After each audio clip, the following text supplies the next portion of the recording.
শরীর থাকলে তার কিছু কিছু অসুস্থতা হয়, ডাক্তারের কাছে হাসপাতালে চেক আপের জন্য যেতে হয়, সেরকমই আমি দিছিলাম এবং সম্পূর্ণ সুস্থ আছি। কারণ আপনারা অনেকেই চিন্তিত আছেন আমার জন্য, আপনারা ভাবেন, ভালোবাসেন, আমি কৃতার্থ তার জন্য।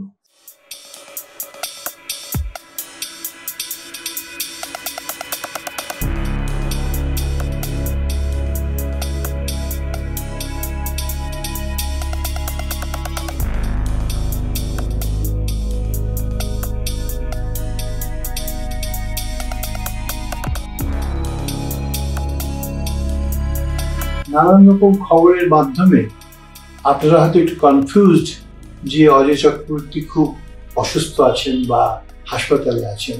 তা নয়, আমি বাড়িতেই আছি।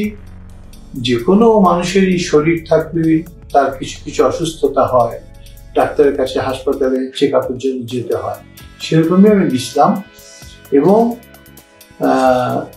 সম্পূর্ণ সুস্থ আছি। কারণ আপনারা অনেকেই চিন্তিত আছেন আমার জন্য, আপনারা ভাবেন, ভালোবাসেন, আমি কৃতার্থ তার জন্য। আমি সব ঠিক আছি।